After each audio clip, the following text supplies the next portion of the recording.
Morgan Ortagus from SiriusXM. You all know her. She's a former. She had the best job title I think in American politics, and it is spokesperson for the United States of America under Secretary Pompeo. You know I'm going to introduce you like that every single time, Morgan, as the former spokesperson for the United States of America. I would have that so much bigger than my name. I would wear it like a billboard. And it's your daughter's birthday today. Happy birthday. Thank you. Well, I apologize if it's really loud. I am coming to you guys live from Kid Rock's Bar in Nashville, Tennessee on Broadway. I will be Fox Nation. We're doing a big special here tonight. So we go on air in about 15 minutes on the Fox Nation app. And, doing it at Kid Rock's Bar is a fun and interesting choice. So I thought either way, we all might leave here hungover, one way or the other. Hopefully we're celebrating. I was just listening to the Georgia returns that you were talking about, Jamie, and that's pretty phenomenal. I was with the former President Donald Trump yesterday in Pennsylvania. I was with Eric and Lara. We were doing Women for Trump, and I got to tell you, it was bittersweet. I didn't expect it to be this way, but I will say that everybody was tearing up on the campaign, just realizing that these were the final moments that Donald Trump would be running for president again. And I really feel like the team thinks that they've laid it all out on the field. But one of, I think, the most interesting things, and I've been involved in this in Pennsylvania, is what we've done and what you were talking about in getting low propensity voters to vote early. That has been a massive focus of outside groups of the RNC, of the campaign. And it's still too early to tell, but we pray and hope that is what makes the difference, especially when you look at all of these swing states, and they're just talking about a few percentage points, thousands of votes, 40,000 votes, right? That can make the difference. The Trump campaign is banking on that effort to get out low and mid propensity voters around the nation to be the deciding factor tonight.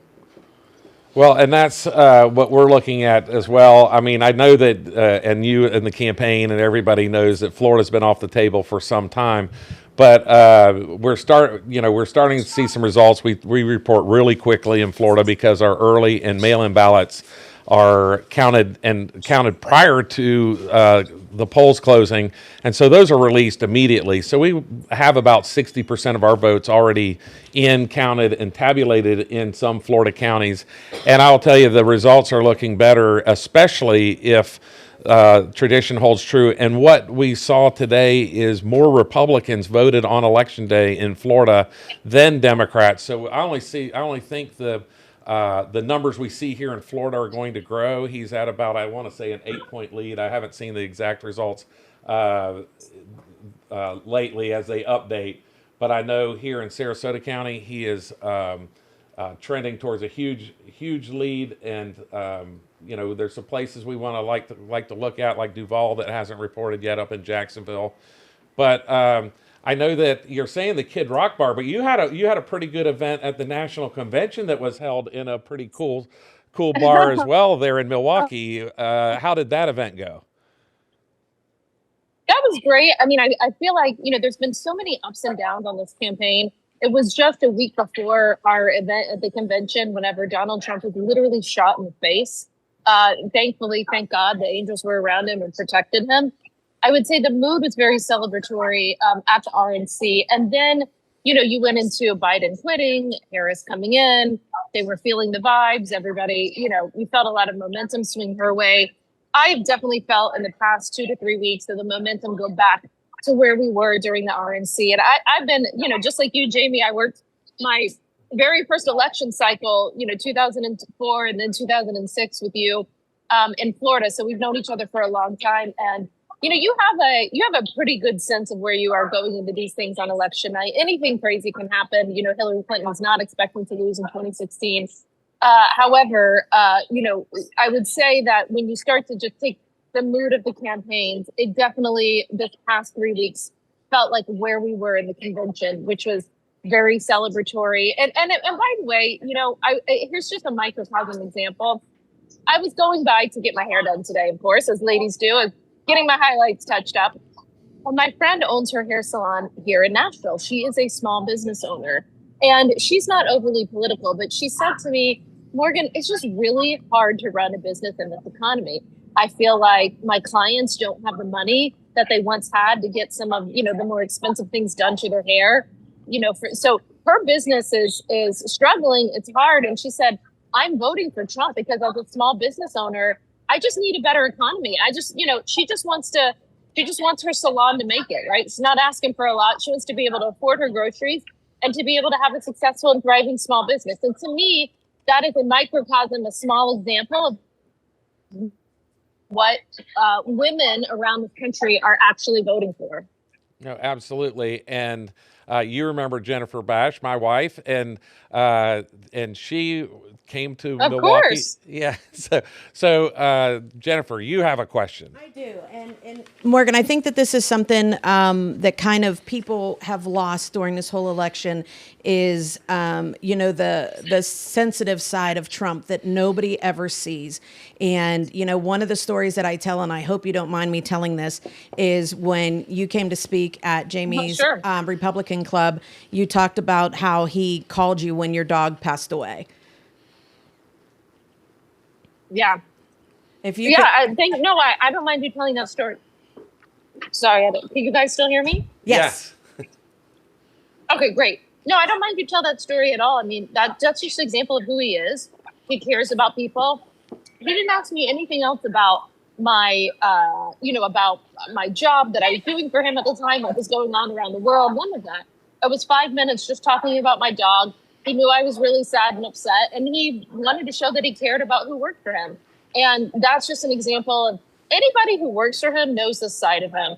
Everything that you hear in the media, about him is just, I think, for the most part, from people who don't know him. Yeah, I think it's sad. The media will never show that, and even I don't know if you remember his neighbor that spoke at the RNC, who called him the night that he got shot after he got shot, and when Trump answered the phone, he said, I'm so sorry I haven't called you in a while. How is your family? And he was like, I'm calling to see how you are because you were just shot. And, it just, people will never see that side of him. And it's really sad because I think that would make such a huge difference for him.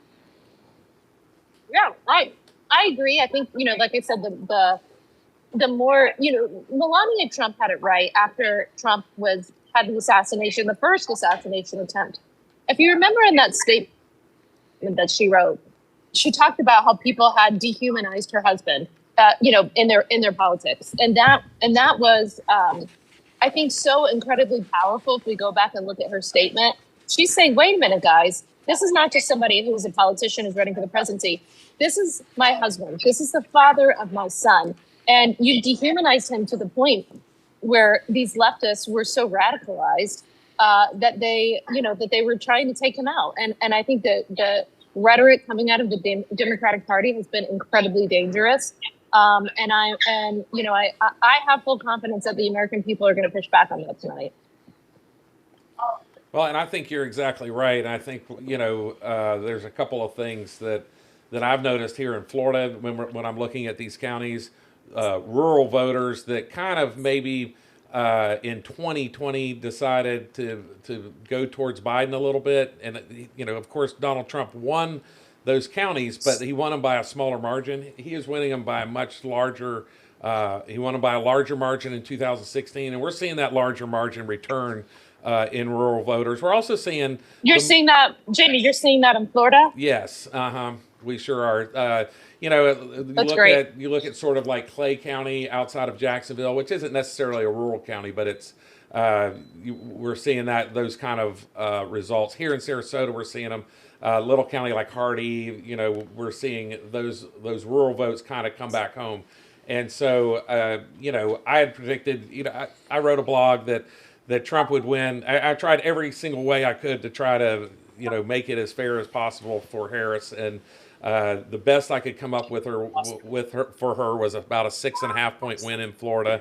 I think we're going to trend more towards an 8 or 9 point win. Chad's a little bit more ambitious at plus 10, but I think we're on our way, and I think my hope is that we see that's indicative of everything around the country, that rural voters return home, the urban voters have realized the flaw of the Biden-Harris regime, and we start seeing, and I hope that there maybe was some response bias in with women in polling, that they just didn't feel comfortable saying they were voting for Trump when in fact they were. And you're the expert on Florida, Jamie. I'm looking at Carlos Jimenez's tweet, and he's saying that Trump has just won Miami-Dade. I mean, that is, when I think about 20 years ago, when I first entered politics with you, that would have been almost incomprehensible to us. I mean, Yeah. Florida has just changed so much. Yeah, and and part of that's the leadership of Ron DeSantis, and we've, if you take Miami-Dade, Palm Beach, and Broward County together, you're talking about a place that's an area of the country that's more democratic and more diverse, and the same size as the state of Maryland. And Ron DeSantis won those 3 counties in 2022, and I'm not going to go as far to say in a presidential year that Trump replicates that, but if he's won Miami-Dade, we had Chairman of the Republican Party of Florida, Evan Power, on earlier. He thinks there's a possibility that we win Palm Beach as well.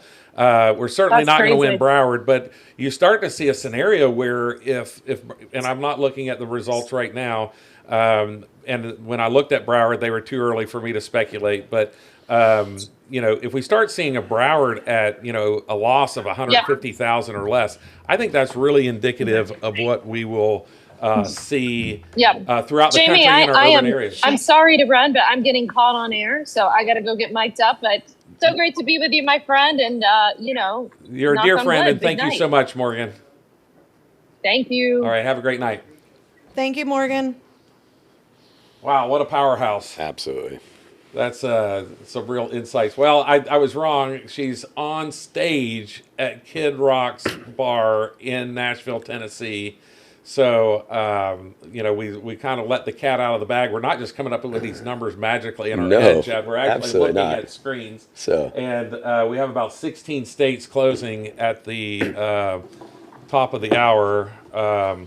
So we're trying to get Joe on the line. So what I was doing was I was looking at Georgia, but let's take a look at. I just want to make one comment here. Cambria County. Are you familiar with Cambria County, Jen, in Western Pennsylvania? Vaguely. 90% red, and there seems like there's a little chaos happening there. I don't have all the data, but it seems like there's something going out there, handing out paper ballots, or it seems like in our deep red county, which is a little bit of a head scratcher. So they're giving everybody a second chance. I don't know. There's something coming over. For the votes they stole. Something's coming over the news wire. So we have a question from Jonathan Hogue. He said, I recently heard it said that Duval County is a bellwether for the state of Georgia. Do you think this is true? And how is Trump looking in Duval? So let's go over to Duval and see if we can get it. This is one I had some trouble with, babe. I don't know if you want to help me out here or not. I can definitely try. So I was here at our link. I'm on I'm in the cell, but it doesn't click. So thank you, Jonathan, for the question. I will say that I just came back from the results over in Georgia. We're looking at about almost 1.5 million voters there now, having voted and Trump up 20 points. And so Georgia is, trending in a great direction. It's still way too early to tell. But normally, Duval County and number one, I don't know that Duval has been trending to a blue county for a very long time, and we're looking at almost a tie in Duval with about 400,000 votes. If you go back to the Excel, let's look and see how many votes there were in 16 and 20. People who are not familiar with Duval, Duval is outside Metro Jacksonville. Yeah, so in 2016, there were about 417,000 total votes there, and in 2020, there were probably about right at 500,000 votes. So there's probably about another 100,000 votes to go that are election day votes, and they're virtually tied. So I think that's a good sign, because I don't think Duval is necessarily a bellwether county. I think that Duval has been trending blue. I expected to lose Duval tonight, and if Trump is tied, I don't think that that's necessarily an indicator of bad things to come. if you go next door to Clay, and Oops, sorry. did have that up, but that's pretty easy. We're looking at what is that? Almost a 40, 70, almost 30, a 50,000 vote. So go back to so we're looking at almost 50,000 vote win in Clay County. It looks like they're completely done voted, recording there. Go back to the Excel to green, and Clay County, that would replicate 2020. And actually do better than 2016. So, as you know, Trump won Florida in 2016 by a point. He won by more than 3 points in 2020. So, it's certainly trending more towards the bigger win here in Florida than the smaller win he had. So, I see nothing there that makes me think that those are outside the. Let's say put it in the area of concern, Chad. Is that fair enough to say? Mm-hmm. My expectation is we'll, probably see a call on Florida very quickly after 8 p.m. So Well, we have 1 minute, Oh, sorry. so we can almost do the countdown. Yeah. So Joe is not able to join. He is at a table currently. He said That's he'll fine. try to get in later. I do have a question from Amber. She would like more information on the IVF and reproductive views that Trump has.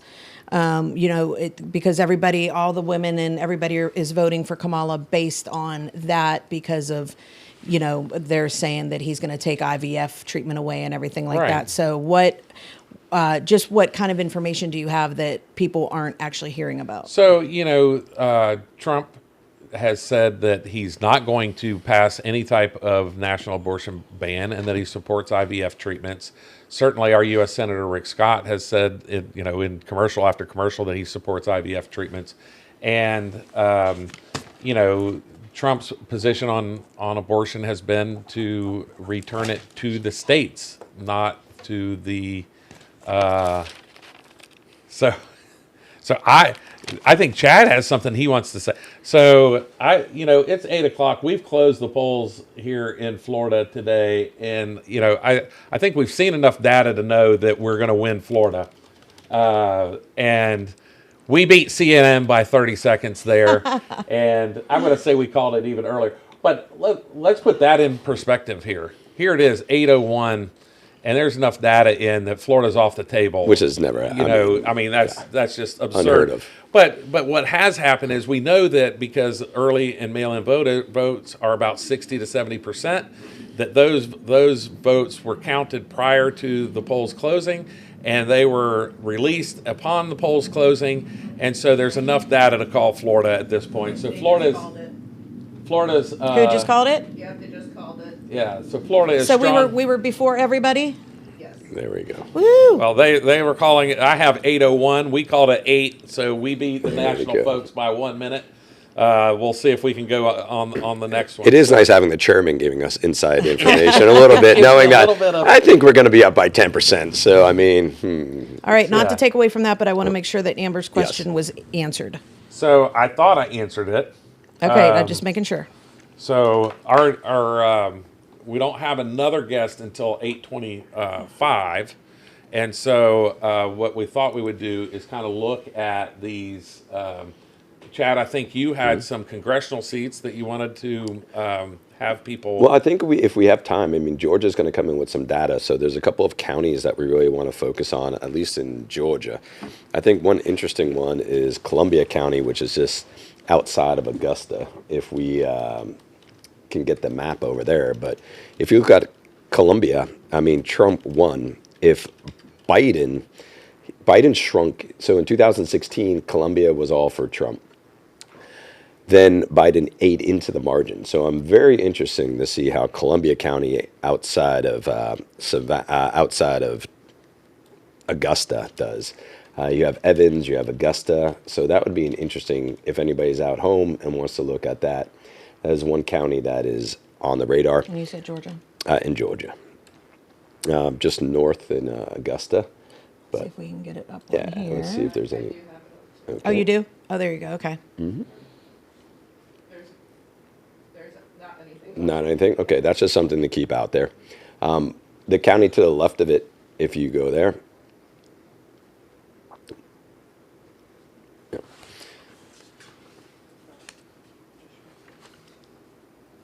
if we have, what I did notice though on the screen, I did see data coming in from Virginia, which I didn't really love. I know Evan talked a little bit about Virginia. The early data out of Virginia doesn't look so good right now for the Republicans. I was expecting a little bit of a better showing, but it's still early. We do have New Hampshire, which early data coming in with New Hampshire. It's again not the best news so far, but there's still early. It seems like Harris is up by about 10,000 votes with a small lead, percentage-wise.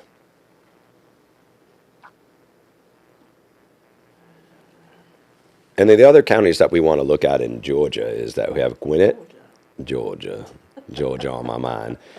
So if you're at Hall, so Hall is one of these mostly heavily Republican metro Atlanta counties. Trump won by a huge margin in 2020, but he won them by less than he did in 2016. So if you look at Hall, that's another county where if you want to see how Georgia's going, I'm pretty confident that the Republicans, so far the early data looks beaming, actually. But you have to pay attention to Gwinnett, Hall. Clayton is just outside of Atlanta, where, and this is interesting too, is it'd be a good test for Harris' ability to turn out the black voter in Clayton. Right now, it's about 73%, and Clayton is just south of Atlanta near the airport. So if there's any data coming in from Clayton, that'd be interesting to see. But there's a ton of data coming in as we get. And is there any more data coming in? See, I'm staring at my hedge bet. I think we can turn off the Florida. Yep. Anything that's in Florida. Okay. And then let's go back over just and let's trying see to if get rid of we've this got stuff. anything from North Carolina. They're talking about Mecklenburg County up there, which is a big deal for Democrats. So one interesting thing, Jamie, is I voted in about 5 different states. I voted in Virginia, I voted in North Carolina, I voted in Arizona, Florida, New York. So I got a handful of swing states underneath my pocket. So Here's what we got going on here in Mecklenburg. So Mecklenburg, if you're not familiar, Mecklenburg is Charlotte. And then you have a couple of counties outside of Charlotte that are also kind of bellwether out there. So yeah, we've got so there's some early results coming in. Harris winning big in Mecklenburg with about 33,000 votes in. If you go back to the green tablet, so, and North Carolina and Mecklenburg. So we're looking, yeah, that's a place where we're going to see about 750,000 votes. Mm-hmm. So that's a scratch of the surface. So there we are with, I see what you're looking at in Virginia. Yeah. But I also saw that in North Carolina, they showed, they have almost 2 million now reporting in Georgia, and Trump up by 250,000 votes. So that's trending in the right direction. Let's see. And Georgia was leaning red, but it just depends how much it was leaning. It's also important to know that, like in Georgia, there was no U.S. Senate race to drive money and turnout and enthusiasm. In North Carolina, there's no U.S. Senate race, but there was a governor's race, and the Republican governor is not going to bode well tonight. And so we'll have to see if that North Carolina gubernatorial race is indicative of, kind of is the anchor there. I think what we're probably, one of the things, this is kind of like the show Entourage, where it's like, oh, there's maybe not bad results, but a slow reporting process because of what's going on in Western North Carolina, and how initial results were that turnout in those Western North Carolina counties was extremely high, where Trump defeated Biden in 2020, but they may be having some issues with counting votes out there. I haven't really seen the I map would yet. say that because of Helene and the storms that they have in the last, let's say, month, maybe they're just so pissed off with the FEMA and Biden's administration and Harris that they're saying, you know what, we're getting the hell or high water, we're voting. So Yeah. let's see what happens with the voter turnout on the western part. I mean, you have Lenore, you have Catawba, you have Montgomery, Washington, you have Scotland, all these counties in middle and western, Ashland out there. So that's going to be interesting to see what happens there. But I don't expect data to come in there yet. Yeah, early election data, when Florida comes in, it includes the mail-in ballots and the early voting ballots. In these other states, it often it's going to be the early vote, which tends in a lot of states tends to go more Democratic. So Just we'll watching see the how it- screen there, I'm slightly optimistic that Trump is eating into the Virginia lead. He was down by about 9 as the votes coming in. He's down by about 7. So that is somewhat encouraging. If he can hold, he's going to lose Virginia, but if he can come close to getting about 5 points close to Virginia, I think it's definitely an encouraging night for the Republican Party. So can I ask a question? So, and for these are for people that don't know like me. So when it comes to, someone doesn't win by popularity vote, right? So they win by the electoral electoral College, vote. yeah. So they're right there. We're watching CNN right now, and it's saying that that Trump is winning. 90 votes to 27. Right. So what does that mean in the grand scheme of things?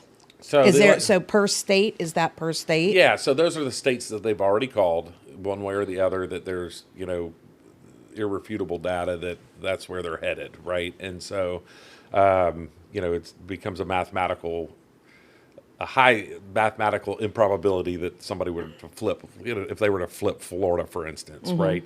And so, so now the question is, there's a group who are wanting to go to the popular vote and turn their back on the Electoral College, and that's a horrible idea for a lot of reasons. But the number one reason is the way that our founding fathers set it up was the U.S. House was representative of the people, and the U.S. Senate was representative of the states. Our founding fathers were very adamant that our federal government recognized both people and states.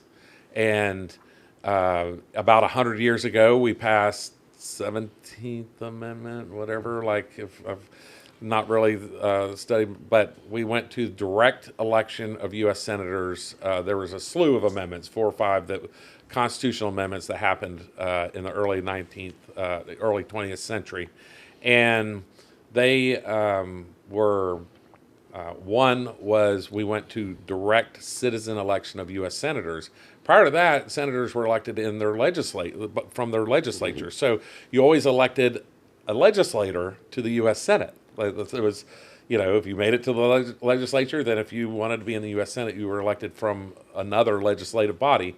But what that required then was that the person in the U.S. Senate was supportive of the state, right? Because they were elected from the state legislature.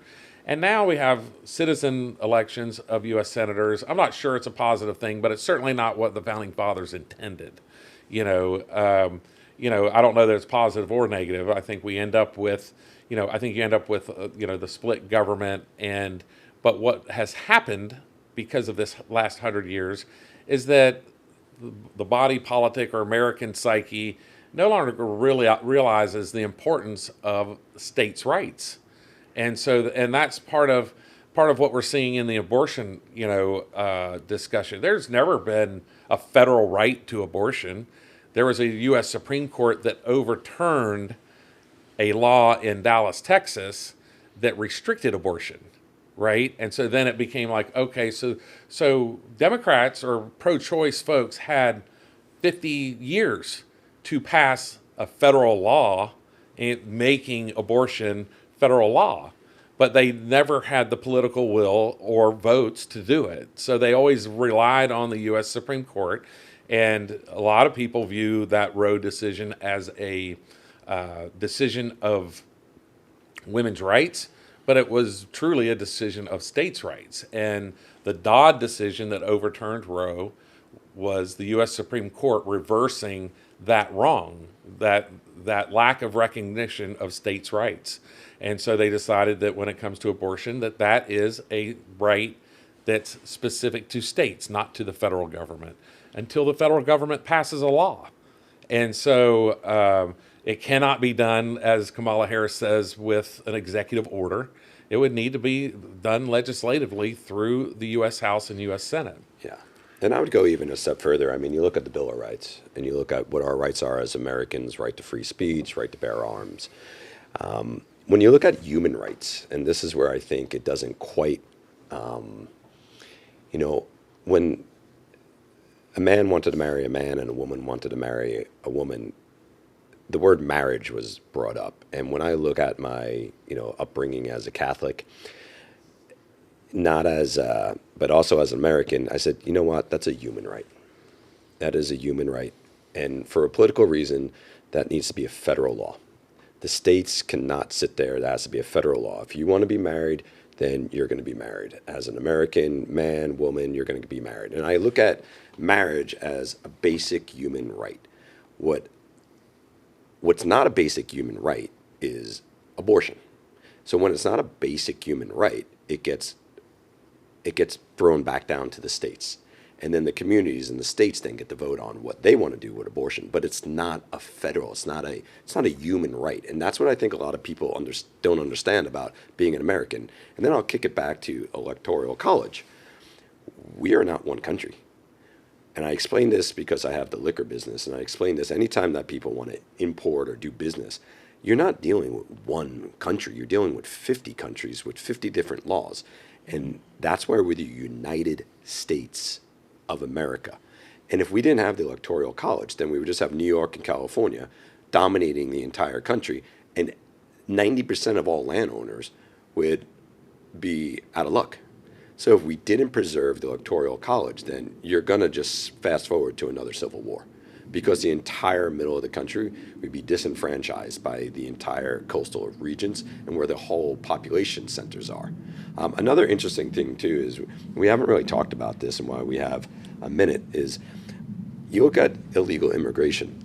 And if you look at illegal immigration, not only is it wrong and does it mess us up, it messes us up because if you look at who's getting Electoral College vote, California, New York, wherever the illegal immigrants are going, we as a census are actually looking them as part of our populace.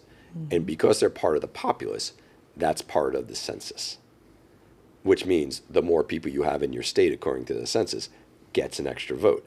So even though they can't vote, they are kind of voting.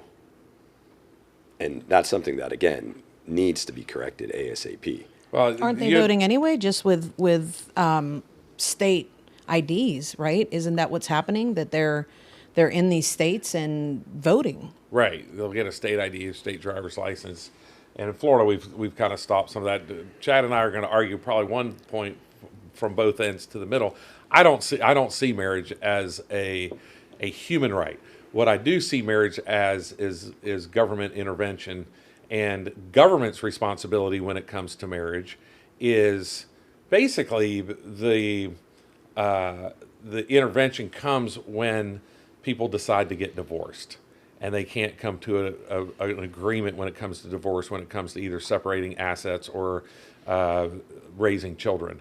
And so that's government's responsibility when it comes to marriage. I love the fact that you said that there's human rights. I think human rights include not being enslaved, not to be trafficked across borders, not to be sold into slavery or sex trafficking. Those are human rights. And marriage, I don't think reaches that level. People try to say everything is this right. You have a right to education. Well, no, we as a people decide to do that. Why wouldn't it reach that level? What's that? Why wouldn't it reach that level? What, marriage? Yeah. Because I don't think that it's something that it's inherent into, because I think if you're saying it's a human right, it's saying that you should be married, right? And I think that takes it a step too far. I don't think. I think marriage, but I mean, again, But I think going we're back, I think we're yeah. agreeing in principle that the government should be not involved in determining who gets married. Government should be involved in, regardless of what we call it. Government should be involved when people can't agree in a divorce. But then if it's a license, why can't it just be like my driver's license and it expires? And you have to renew it. No, I mean, marriage is the only contract that once you sign it, it's forever. It's the only forever. license. I mean, it's just like I got to renew my driver's, my hunting, my fishing. I got to renew all these licenses. Marriage? Nah. Why don't we just make a 5 or 10 year? I mean, these are things That's actually not a horrible idea. that's original thought. No, I mean, really, and I mean, don't get scared or anything, but no, it's. I mean, She's getting the 4-year itch, ladies and gentlemen. no, it just. I mean, if you think about that, because then you literally have to sit down and have that conversation. Okay, Are we renewing our license? our marriage is about to expire, and is this what we want to do? And then just figure it out on your own. Yeah, I mean, just you got figure the it out on your kids, own. you just be like, okay, but I think that's a topic for maybe reasonable arguments down the line. Yeah. So, and what data do we have coming in right now? I am just looking at some, so not enough there. No. I was looking Wake County, North Carolina. Let's look. Let's see here. if What's we Pennsylvania doing? They have anything showing yet? It's my least favorite state when it comes to elections. Can help me find the election where it says election results. Canada's Yeah, it's not. They're not very good websites. Sometimes they do not do great on. So some of the counties that we have to pay attention if you're at home, you want to look at Wake, which is near Raleigh, There it is, Mecklenburg, which is in Charlotte. You have Union just outside of Charlotte. You have Robinson, which is very, very, very Trump without college degrees. So it's heavily white without college degrees. You have Henderson, where is also another one. But this is on the western part of the state that's been affected by Helene. And we call them boomerang states, which are states that have went for Trump in 2016, and then they went for Biden in 2020. So some of the counties Yeah. that you want to look So I'm for looking are at- Nash and New Hanover. I'm looking at. I'm Catawba? just trying to look at what the some of the results are in. We're seeing North Carolina trending. It looks like it's trending towards Harris, right? And so I want to make sure that I'm looking at Cabarrus. Excuse me Cabarrus, if you're from there Sorry. and I'm mispronouncing it. But this is a Republican county, right? And so you're seeing a 1,200 vote lead with by Harris. So all they have in here are early votes. Or it would be my speculation. And you're looking at a county that has 120,000 total votes, and 6,000 are in. Yeah, So no. there's a long way to go in these counties and in North Carolina.